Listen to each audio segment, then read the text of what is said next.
Hello everybody, good evening. I am Dr. Sabahattin Abdurrahman. I work for Yunus Emre Institute here. And I would like to welcome you all on behalf of the Yunus Emre Institute. And this is our third talk of the Urbanization and Civilization Seminar series. And today's talk is about Cape Malay's South Africans Forgotten Muslims. And probably you read already about our speaker's biography, but shortly, and I can summarize in order to make fresh our knowledge. And Sami Fortune is an independent specialist in the history and culture of the Cape Muslim community in South Africa. Sami was awarded a degree with first-class honors in 2012 and a master's in Islamic History, Architecture and Antiquities in 2013 from the School of Oriental and African Studies.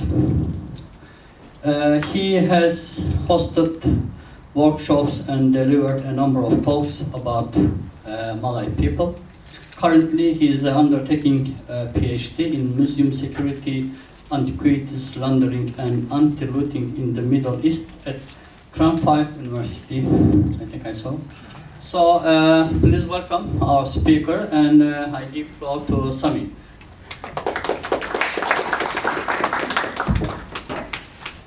Thank you so much everyone for coming. My name is Sami Fortune, and my background is I'm half English and half South African. My mum's from the Cape Malay community, and ever since I was a child I've travelled every year and gone to visit. And that's where I started to be exposed to some of the cultures, some of the ceremonies that are still practiced, some of the things like Hadat and Ratib that we're going to talk about. When I first discovered it, I found it blew me away. Nobody told me there was this ancient or very old Islamic history and culture in South Africa. It's so remote from traditional places we associate with Islam.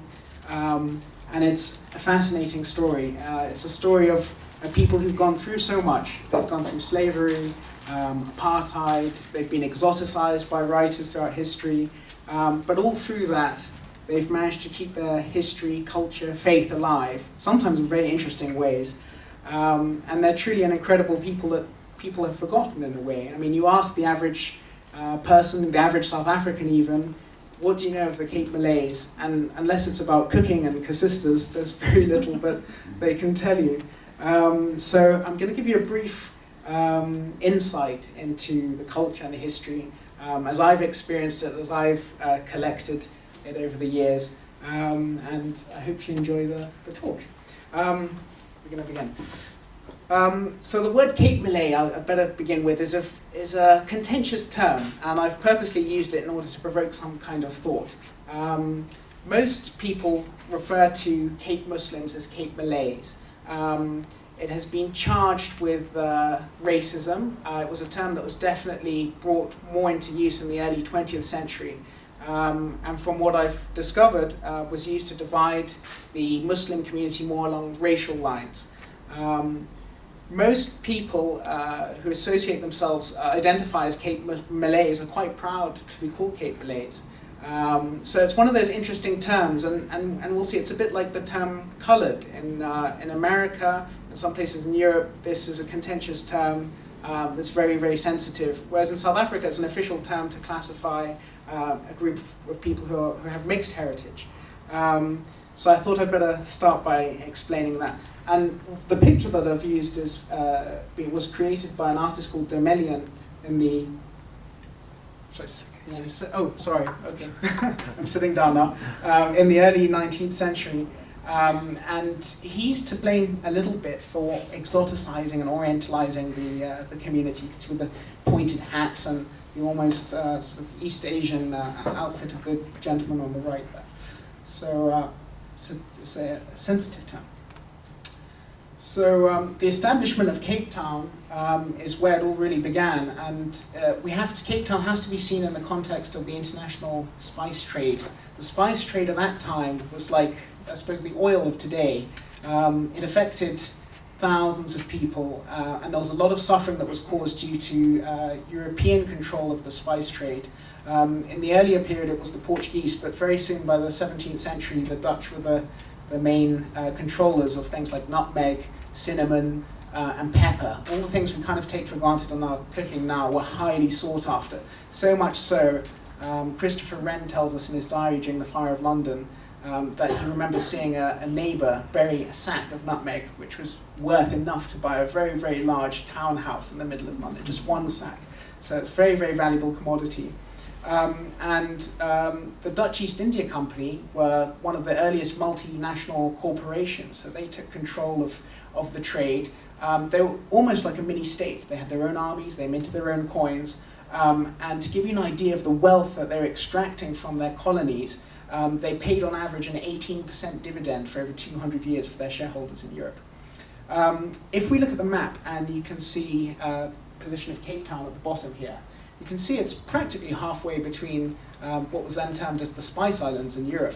So Cape Town became a very important place to establish as a refreshment station. And in 1652, so every South African knows, Jan van Riebeck came and established a permanent colony in order to refresh and resupply those ships coming through. Almost immediately there was a need for labour. But the workings of the Dutch East India Company were confined to some documents called the Statutes of India, sometimes they're known as the Statutes of Batavia. They were drawn up in 1642, and they said that locals couldn't be enslaved and used for slave labour in the colony. So they had to be brought, people had to be brought from other places. And so they started importing slaves from places like Indonesia, from India, from Madagascar, Mozambique, Angola, and there's even 2 cases of people who were captured in Japan and brought. So almost immediately you get a sense of a very diverse community coming there. And this led to the establishment of Islam. Islam was brought from these sort of centres into South Africa and formed a core of the community with the slaves. So slavery, what were conditions like for slaves? Well, like many other places in history, slavery was pretty brutal in Cape Town. According to the Statute of India, slaves did have rights, so they could go and complain about abusive behaviour from their masters to the Dutch East India councils. But in practice, very few of them did, or possibly even knew about these rights, and many of the laws were suspended and ignored. Slaves belonged to their owners in almost every way imaginable. And many people's ancestors are in fact both masters and slaves. So definitely in my family, we have ancestors from India, from Indonesia, from Madagascar, and European Dutch owners would often have their own families and have affairs with these slaves as well. And sometimes they'd name them after Greek gods like Dionysus and Aphrodite, and degrading terms to exoticize them. But in the early days in Cape Town, marriage was a way in which a woman could definitely accelerate through the social class system. There was a shortage of women at the Cape. And some slaves, such as Anna de Koning, I've got a picture of her, she was over here.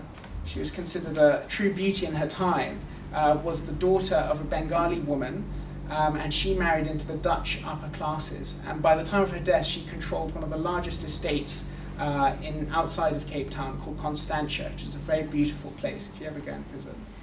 So there was a lot of social mobility through marriage. And in total, to give you a sort of extent of the slaves that were being brought, there was about 63,000 people that were brought between 1654 and 1836. Now, slavery was abolished in 1834, but the British would still capture slave ships from other nations and bring those slaves who were apprenticed in Cape Town, often for 4 or 5 years before they were released, so they had to work for free. To give you an idea of the genetic makeup, I did my DNA test last year. My dad's side's all the bit that says Ashkenazi at the top, but the rest is my mum's, and you can see how mixed as a people we really are. There's Sub-Saharan African in there, there's South Asian, and there's Indonesian as well, which is sort of under the Southeast Asian section.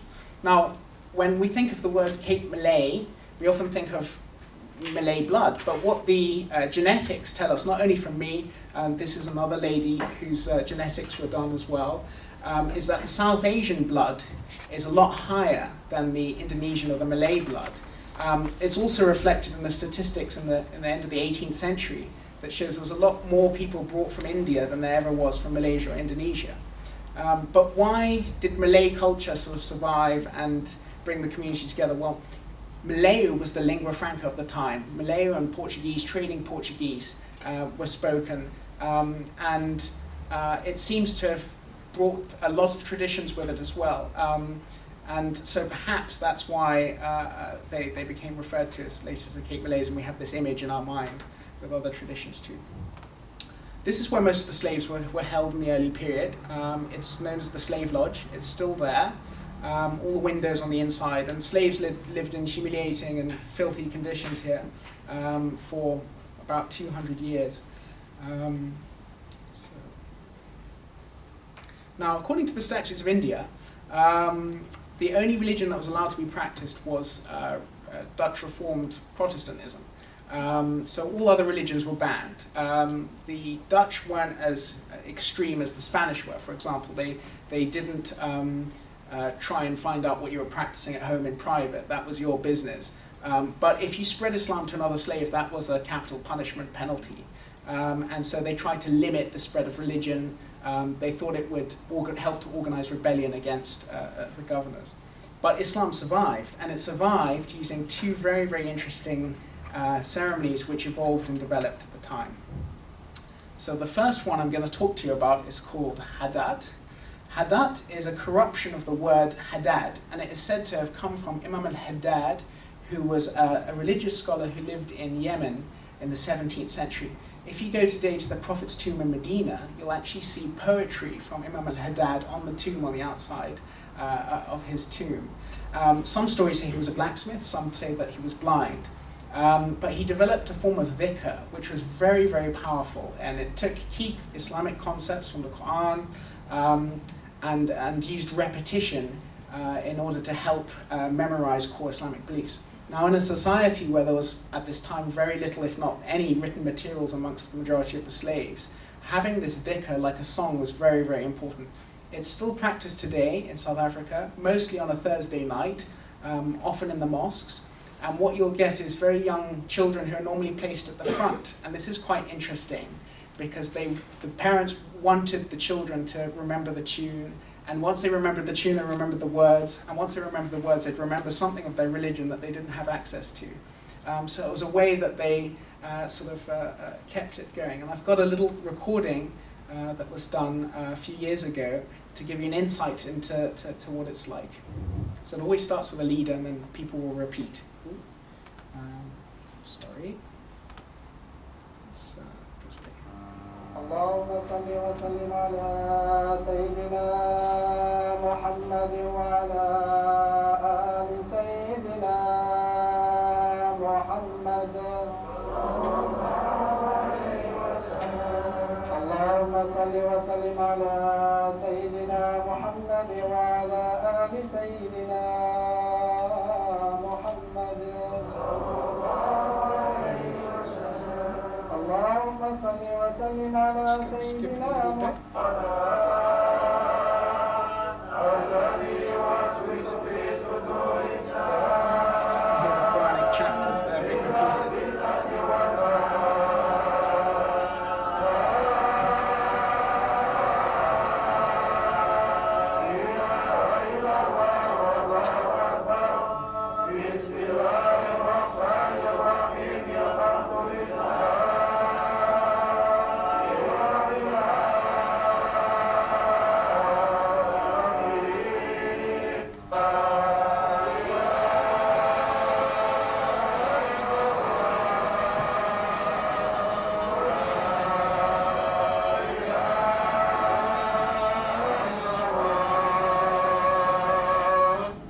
You can hear this La ilaha illallah, there's only one God but God. There's verses from the Quran that are repeated again and again. Sorry about the recording, it is normally very, very beautiful. And it has quite a powerful impact. And you can imagine as a slave how uplifting that would have been to listen to. So the other thing that developed was called Ratib. It's often known as Ratib, sometimes it's known as Khalifa, sometimes it's known as Rifai. Rifai, it's very difficult to explain, but Rifai and Ratib it's a ceremony, a sword game in a way, Members of the congregation would take implements such as these sharp points down here. They're often called the darbus, which is quite interesting because in Arabic it's got the same meaning. It means a sort of point or needle. A lot of the Malay and Indian slaves that were brought to South Africa were highly skilled. They were cobblers, they were tradesmen, they were very good at stitching and tailoring. And so this might have an origin in cobbler and shoemaking. But what happens is these implements will often be taken and drums will be beaten. The space is normally cleared first. These azimats or flags with Quranic prayers of protection and certain rhythms will be placed on a frame where there's an imam behind who will conduct the ceremony. And it's very important that the space is cleared first. So normally there's incense and there's this dhikr, the hadat you just heard, because the drumming is supposed to attract jinn who might interfere in what's going on. So it's very important to clear the space. And then people from the congregation will get up and they'll take one of these pointed things and they'll do their moves. And what's quite interesting is the moves are very, very similar to some moves from Silat, the martial arts in Indonesia. And I believe that it was a way in which they preserved their martial arts under very, very strict conditions. A bit like if you think of capoeira in Brazil, where the slaves developed to dance in order to practice their martial arts.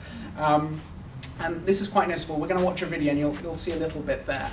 What's very strange is a lot of the swords seem to be old British cavalry swords. They have dates on them. Some of them are Indonesian in origin, some of the older ones. But nobody's quite sure how it came there, but it was very, very, very powerful. Slaves had a sense of power over their own bodies, and it was a very important way visually of showing the power of prayer. So in a society where you couldn't spread the wonderful news about your religion, or you might not even speak the same language as the chap sitting next to you, this is a very visual way that says, if you have enough belief in God, you can overcome anything. Even this sharp point won't do anything to me, because I'm above all of that, I've got belief.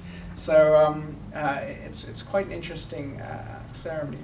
And what often happens with the dhikr before is they'll use these wonderful rhythms known as lagus, which is a sort of quiver. And you'll often feel the sadness and the pain that the slaves experienced through their song, which has come down to us today. I'm going to play a little bit.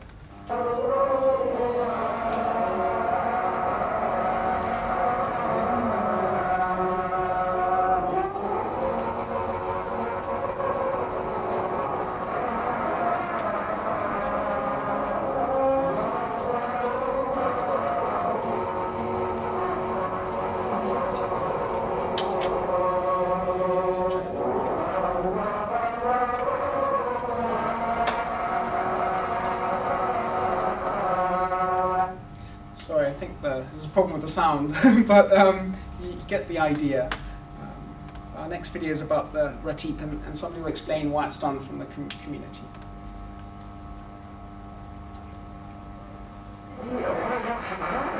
Excuse me, could we turn the sound up a little bit, the sensitivity on that one, because they won't be able to hear, sorry. Thank you.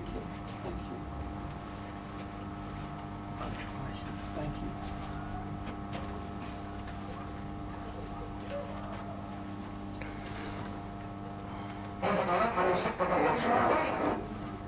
Put your microphone. Maybe it's. Should I try it?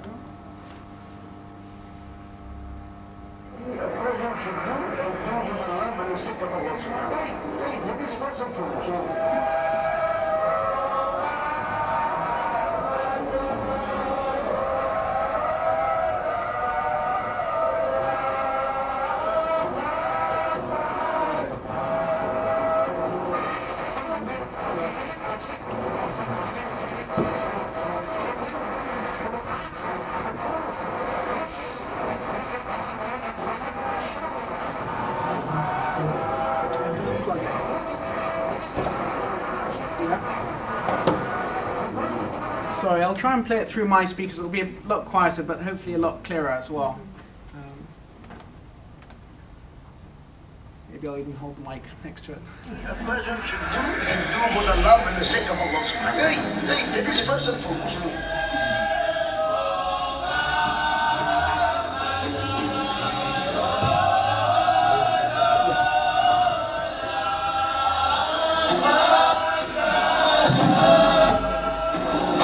Some of them believe in shirk, and some didn't believe. And then you will ask them to prove, you see, you are a man of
can see that they seem to be wearing a uniform. There's almost like a waistcoat. Now, this has been designed so to try and almost make Ratib like a football team.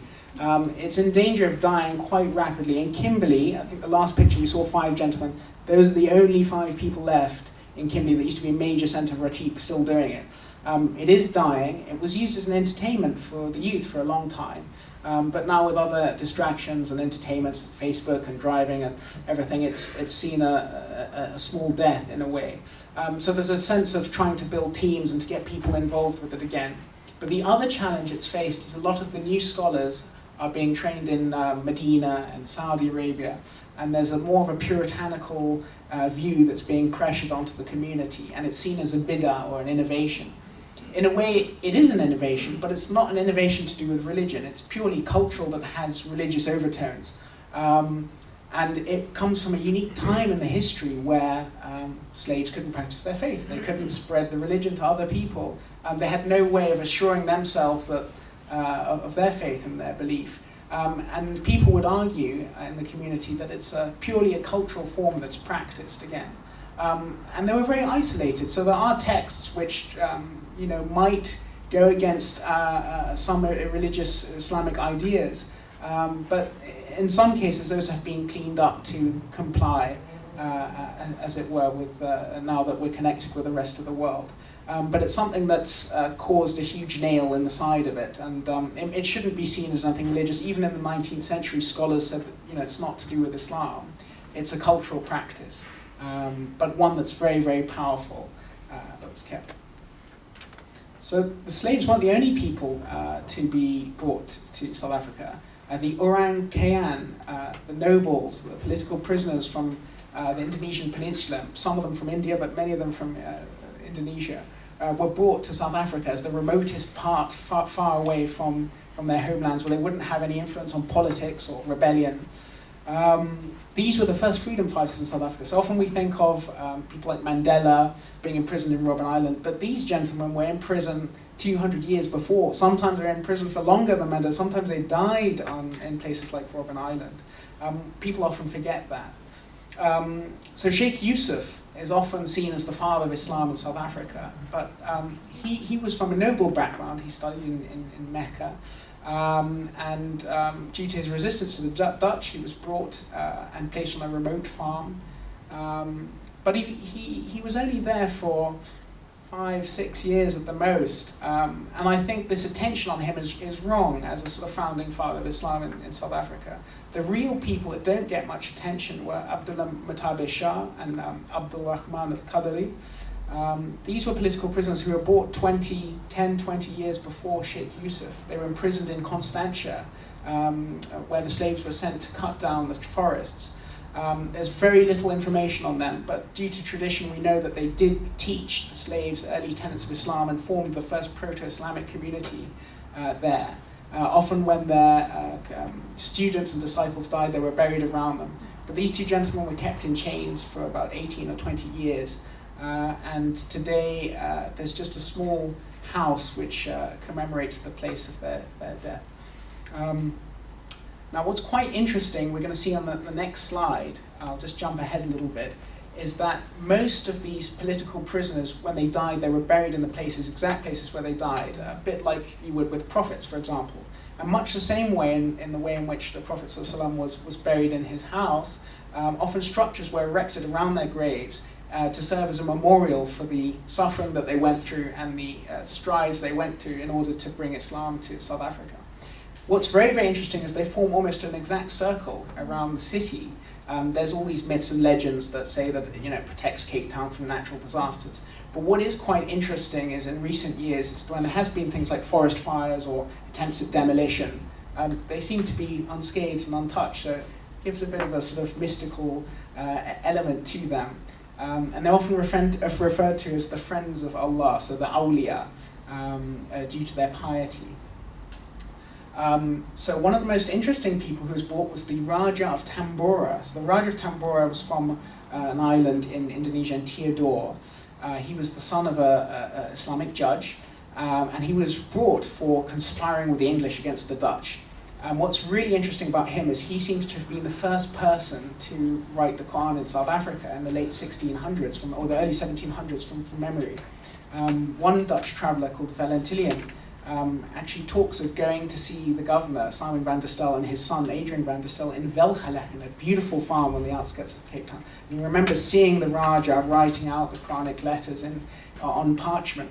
And this was given as a gift to Simon van der Stel, the gentleman in the picture on the right. What's really interesting is Simon van der Stel was of mixed heritage. So he had almost a similar mix to some of the slaves. His mother was an Indian lady and his father was a colonial official.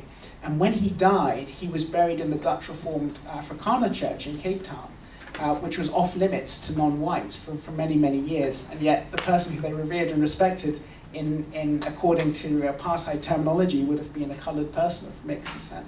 So it's quite interesting. And the Raja of Tambora's daughters married into Afrikaner families. So some very prominent Afrikaner families like Botha, who we know one of their members was a key player in the apartheid period.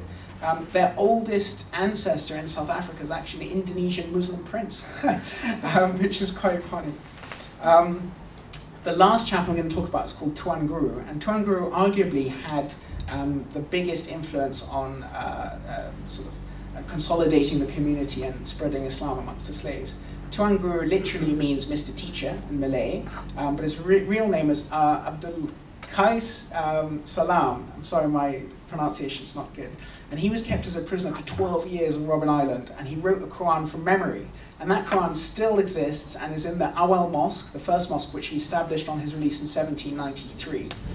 Here he established the first madrasas, and it attracted people from all walks of life and was very, very successful. One commentator, European commentator, wrote at the time couldn't understand why people were attracted to Islam. And then he writes, "The black man has no desire to enter into the Christian church, whose gates have been so long shut against him. He prefers joining those who have been his friends in distress, who invited him and encouraged him to bring his children to the same school, to attend the same mosque, and to look forward to meeting him again in the same paradise." So Islam was very, very attractive. And why did it grow in South Africa and it didn't grow in places like America? Well, according to those statutes of India again, if a slave converted to Christianity, they couldn't be sold. So immediately half, or if not most of their economic value was down the drain for the owner. So the owners tacitly encouraged slaves to have religious meetings. They tacitly encouraged them to become more pious Muslims. And in effect, this led to the growth of Islam and the widespread use of those ceremonies which I showed you. When the British arrive, they free the slaves and they allow religious freedom, so the slaves are allowed to pray in the mosques. And it leads to a cultural flowering, a period of peace and stability. There's still a lot of racism in society. But ceremonies come out into the open, such as the Doekmaal, which is done on commemoration of the Prophet's birthday. So there's a big Islamic growth. We're going to see on the next slide a very, very interesting tradition that's arisen on the 2nd of January, which is a traditional holiday and festival in Cape Town. This is one of the earliest images of it. It dates from around the mid-19th century. And it was originally used to thank, or in celebration of the freedom of the slaves. Often it would be led by imams who would carry British flags in commemoration, and there'd be music and drumming. And today it's still practiced. So on the 1st of January every year, New Year's Day, the masters would get the day off, and the slaves' only day off every year was on the 2nd of January. And it's still celebrated with music and traditional songs. And I've got another video for you, which we're going to play.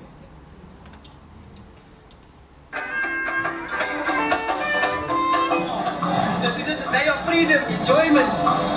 Enjoy every minute of it. You will look how we are forward to this day.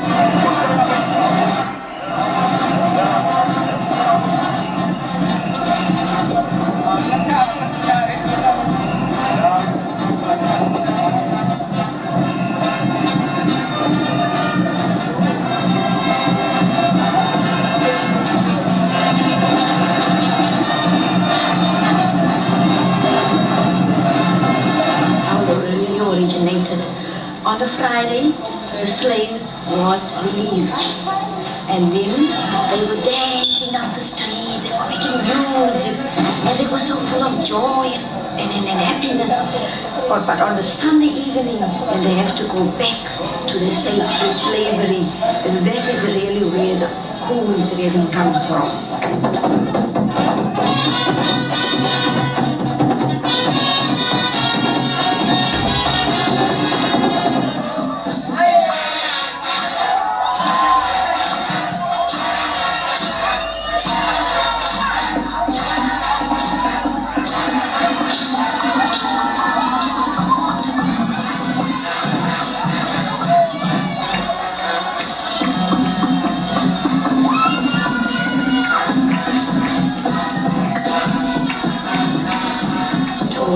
Told us where they really originated from.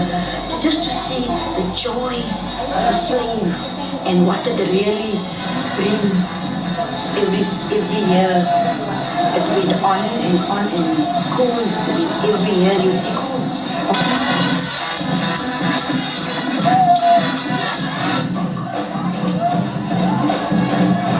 Yes, that's correct. Yeah. Being free. If you're walking around here, you've got no worries on your mind. So do you guys look forward to this the whole year? Yes. Oh yeah, ask my wife, she asked me, do I love her? I told her, on this day I can't love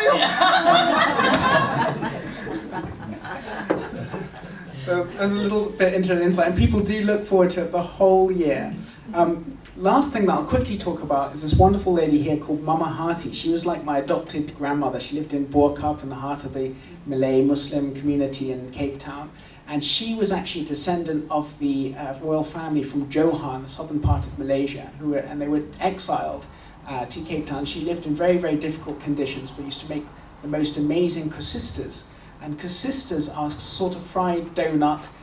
They have cinnamon, a lot of cinnamon's used, aniseed and coconut. And it's almost indicative of that spice trade background which everybody came from. Her recipe she had was from the 1860s from her great-grandmother, and tasting it was completely different from anything you could buy in the shops today.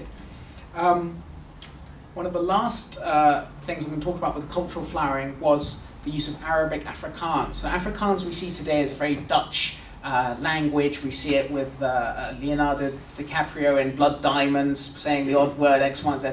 Nobody associates it with its true origins, which were with the slave and the Cape Muslim community.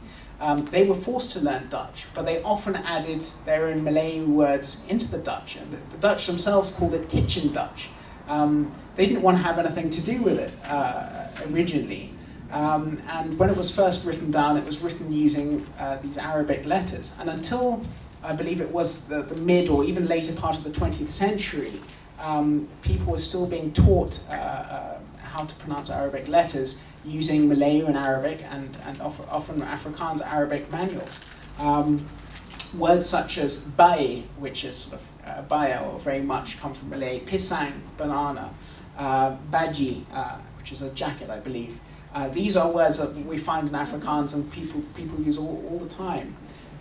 But a commentator who didn't like Afrikaans language, a Dutch gentleman I found, he said it's a language beneath contempt, an embarrassment, a language wielded by different tongues of white, brown and black people that sent the wrong signal in a society that was obsessed by class and racial distinctions. What's quite interesting later in the 19th century is the Dutch take this language as their own. There's even a huge monument to Afrikaans, and it's their national language and X, Y, and Z, but actually its origins tell us a different story. The two manuscripts on the right, I took in somebody's home in Cape Town, and they're said to belong to Tuan Guru. Tuan Guru was from this Asherite school of Islamic theology. They took things quite literally. And you'll often find these azimats, like we saw on those flags before, in his books to protect the book or the reader or to interpret dreams. And this wasn't seen as today, I suppose, in Salafist thought, where this would be seen as a bid'ah and an innovation or something outside the fold of Islam. They took the word of God literally from the Quran, and in the Quran they talk about words as a healing. So they took these words and wrote them down and used them as a healing. That's how it was interpreted at that time. So it's quite interesting, and that was seen as reform back then. And today you might see it as, some people might see it as backward or different. So it's very interesting.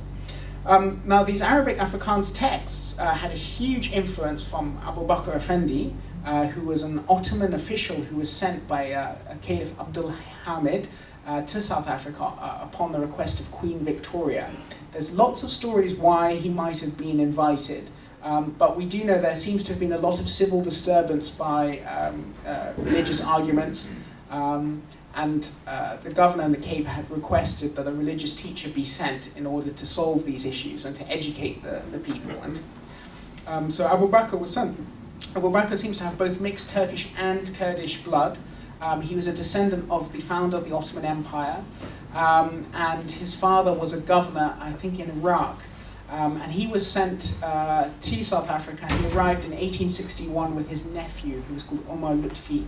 And Omar Lutfi in his travelogues writes a lot about their travels and what they experienced. He almost immediately caused even more tensions in the community, unfortunately, because he subscribed to the Hanafi school of thought, and most of the Cape Muslims were of the Shafi school. And it came to a head when he declared crayfish as an evil, un-Islamic food. And crayfish was, it was like the bread of the English. It was, a key food staple of the community, and they were outraged. And a group of people were gathered called the Creef, or the Crayfish Party, and they actually took him to court. Now, what's quite interesting is a lot of Islamic disputes were solved by British secular Christian courts, and everybody seems to have been quite happy with that. Between 1880 and 1902, 20 cases involving Islamic theological disputes and inheritance of father to son as imam positions were passed down, were taken to court, which is quite interesting. But Abu Bakr Effendi had a lasting influence there. The Ottomans gave him funds to establish the first school, Ottoman school, and also the first school for girls he established there as well. He seems to have been quite a humble man, and he wrote his book, which was the Bayan al-Din, I think, which was a sort of prayer manual, using that Arabic-Afrikaans, which he developed in order to properly pronounce various words such as P that Arabic doesn't have. And all of these texts were printed in Istanbul and sent. And even today, the community look quite fondly on his influence. On a lighter note, he also influenced local fashions. Up to that point, the Malay community, or the Cape Muslim community, often wore fashions that would have been seen in Europe in the 1820s, sort of wide-brim dresses, curls on each side by the cheek. And he reintroduced the hijab, which they termed as the yashmak.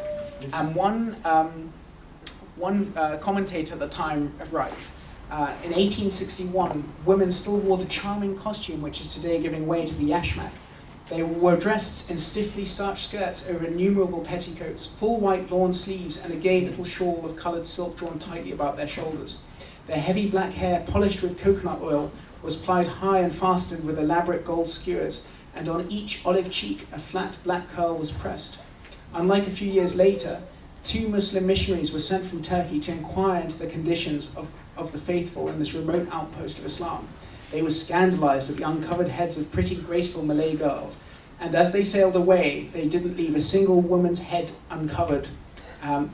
They covered them using a duk, which is a local word for a headscarf. So this is what somebody from the time wrote about these sort of fashion changes that they brought in, or religious changes that came in. They also introduced the fez, and I remember my grandfather, until he died, wore red fez on a Friday to go to mosque. And even on special occasions, most people from the Cape Muslim community will wear this red fez. There's certainly a sense that I've discovered that it was a sense of loyalty to the old Ottoman Empire, to the Caliph, and to all the conservatives' ideas of Islam and politics. In recent years, it's definitely declined, but there seems to have been a bit of a revival in on some occasions wearing the Indonesian Songko hat. But it's become a symbol of the Malay community. So originally they would have worn these tour rings, these pointed hats you associate with Southeast Asia, but they're very impractical to pray in. So the fez took off, and they even had their own fez maker with all the machinery bought from Turkey as well. The last thing I'm going to finish on tonight is to show you that Cape Malay, Cape Muslim culture, Cape coloured culture, I mean, these are all interchangeable. It's very, very difficult, I think, to put a term on these things, and so many of them are charged, unfortunately, with racial connotations. It's very, very difficult. But it mustn't be seen as something that was happening in the past. There's still developments happening today. And one of the most interesting and amusing in the Cape Malay or the Cape Muslim choral tradition is known as the comic. And I'm going to play a little video, the last video, about the comic. And here we can see the use of modern tunes, even a Michael Jackson, Billie Jean, Cape Malay version background being used. But I'm just going to play this now.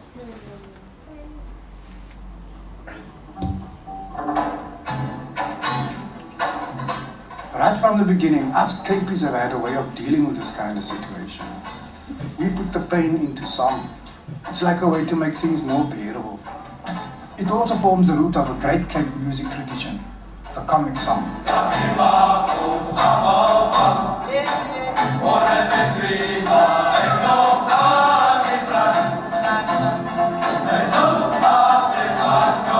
Okay, let me tell you about the comic. The slaves, when they used to work, okay, they must like adopted this, they made Afrikaans from the Dutch and from that, they made it their own. And all of the comics they did sing is all like a true life experience, man. Like Laas Jackals, die Bruidegom, that comic. He sings about Jackals was the boss, the white guy. His slave, his female slave was getting married. And then he went to go make sure that the bride is, in working order for the husband. So, and in the comic it says, Rayom, Booty, Rayom, say by your mama, they call me huis to me. And they wrote this, and they sang about it in their own language, whereas the white people couldn't understand what they're saying. And it was funny. That's why it's a comic song.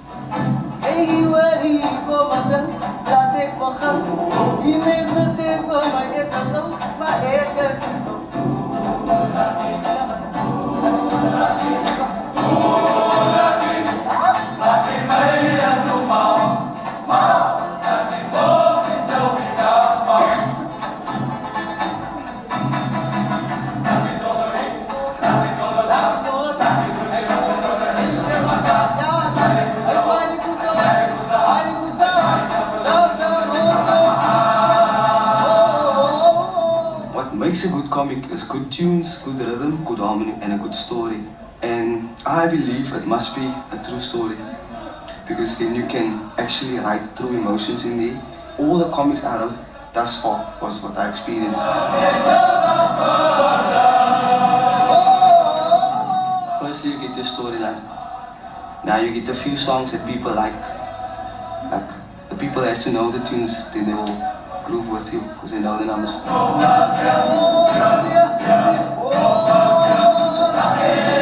Lucky's actually a guy that I used to know, and he's a funny old. And I thought, I'm gonna write a comic about you. He's so old that he can't stand too long, but whenever we go out and I see him, he's always clocking on me. He's always for the girls, the young girls. You know what I'm saying?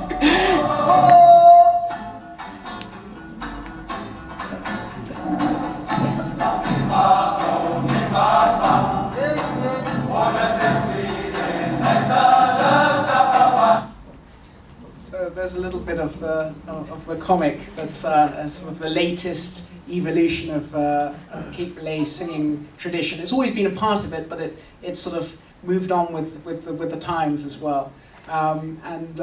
So if there's any questions, I'm just going to put a little slideshow of places I've taken pictures of people from the community. So I'm going to play that while, if there's any questions or comments, please feel free. But that's your little insight into the 400-year-old Cape Malay culture and Cape Muslim culture in South Africa that's fused so many different cultures, peoples together.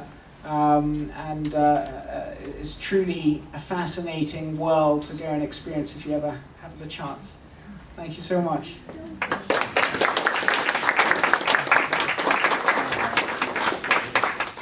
Sami, thank you very much for your fascinating presentation. We have around 20 minutes for your questions and comments. So please feel free to ask your question and make your comments. I'm just wondering whether you would be able to tell me the condition of Malay in South Africa today. are they still segregated among the society, or they're already able to jump in the social mobility from one stage to another? Thank you very much. Thank you. Well, a huge amount has changed since the slavery period, but Malay, Cape Malay, Cape Muslim people still suffered hugely under the Apartheid regime. They were separated like other races. They were removed from their homes. Many districts, like District 6, a lot of people were moved to the Cape Flats, which was a barren, desert-like place. So they certainly suffered. Since the end of Apartheid and the Mandela era, things have changed. You can now, any race can now buy in any area. Before there was certain areas where only Malays could live. One of them was Burqa, but many other places where people were removed and suffered terribly, without infrastructure, without support, without access to education. But things have changed. There's often a sense, though, in the community that they've been left out in the new South Africa, that the blacks have got the attention and the history of the struggle, and there's the whites who've been, who have, I suppose, have less opportunities now with positive discrimination. But they're certainly in a much better position than they were. So I hope that helps answer your question. The community is small, but quite influential. I mean, Cape Town, you won't find a place that's not halal in terms of a restaurant. You find Cape Muslims who are judges, who are politicians, who are business leaders, but a large part of the community is still quite poor, and it still has that history and effect from apartheid and from slavery. But they're a very well educated group of people, and we hope things will change for the better. The first clip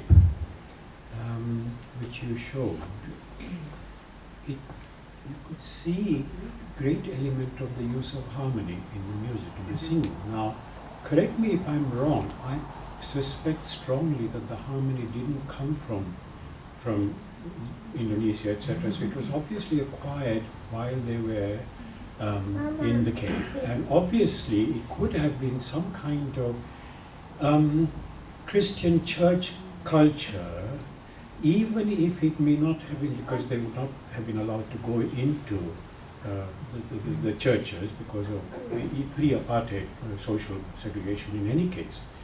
But there were Cape colours who were largely Christian. Mm-hmm. And there's a possibility that because there was no segregation between Cape Malays and Cape colours, I mean they were involved in a common culture, except for the fact that they were different religions. Mm-hmm. And up to now, I mean, there must have been a lot of intermarriage as well between Cape colours and Cape Malays.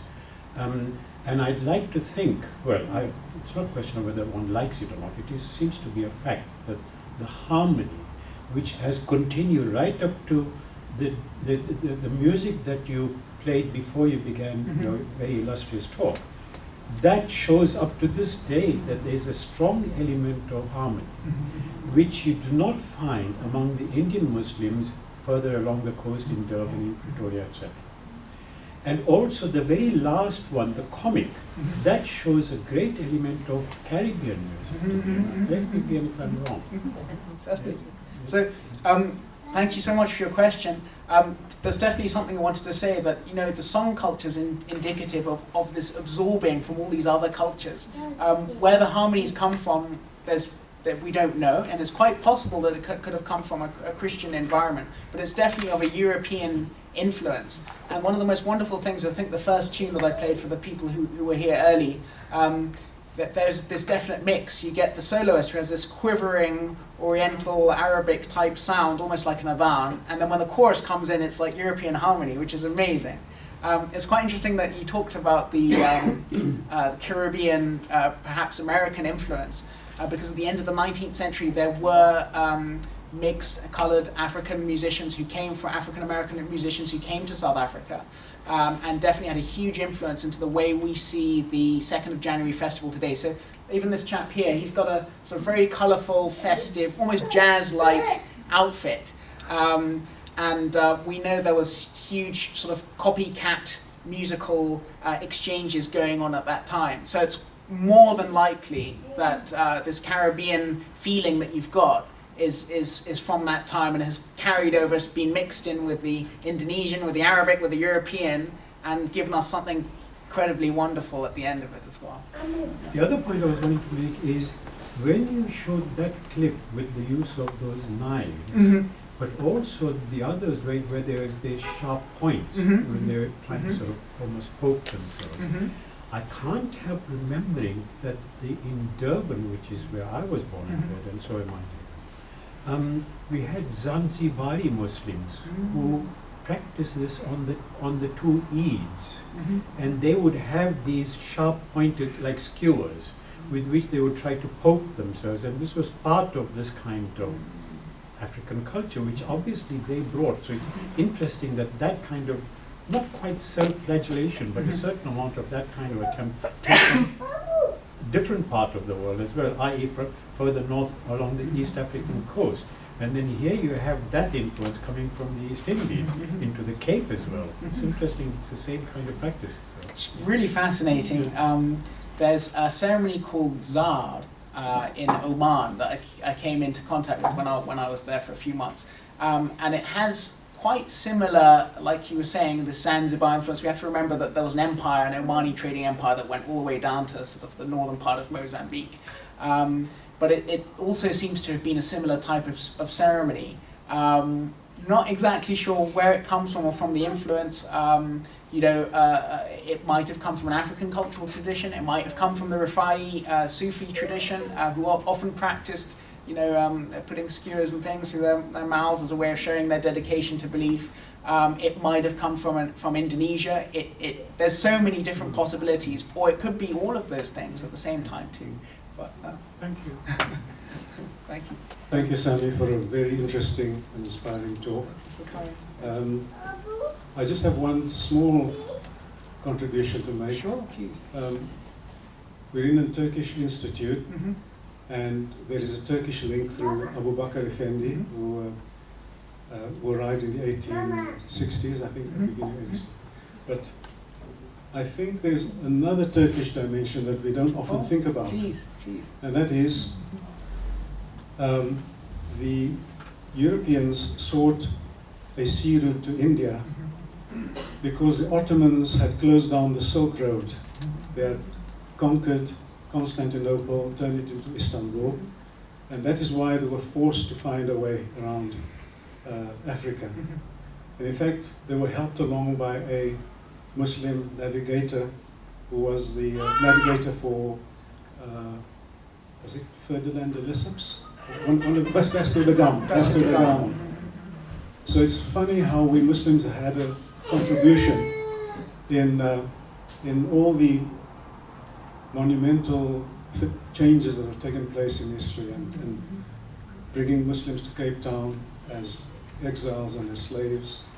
And I just thought that'd be nice. And by the way, I found in my book collection a copy, an original copy of the Bayanuddin. So oh, really? That would be fascinating to see. Yeah.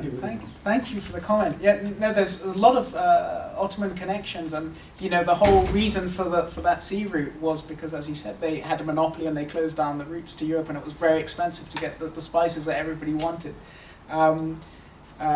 It's very, very interesting. I mean, we know that Suleiman the Magnificent sent a fleet to Indonesia to help combat pirates and the Portuguese in the 1500s. And it is said that the Songko hat, the Indonesian traditional hat, was based upon the general design of a boat to make it boat-like in commemoration of thanks for the assistance that they got. But there's a huge amount of links. I mean, all those political prisoners who went to Islamic centers in Mecca, Medina, they were all studying in institutes that were under the sort of oversight of the Ottoman Empire. So there's a large unknown, unresearched area that could definitely go into this area, which is really fascinating. But one of the only other links that I should have mentioned before, where they did have contact with the outside world, is a very little known visit from the Sultan of the Comoros Islands, who came to Cape Town in the 1830s. And it is thought then that more Arabic written material was coming in, and they could check the Qurans that those political prisoners had written, like Tuan Guru. And what's quite interesting is when they did compare to Anguru's Quran, there was very, very few mistakes. Some commentators or authors described just a kasra and a dhamma in the whole text, which was written from memory while in prison, which is amazing. Another question or comment? Then there's no question. Well, thank you very much Thank you for having me. for Thank your you, time, everybody. and also thank you for coming.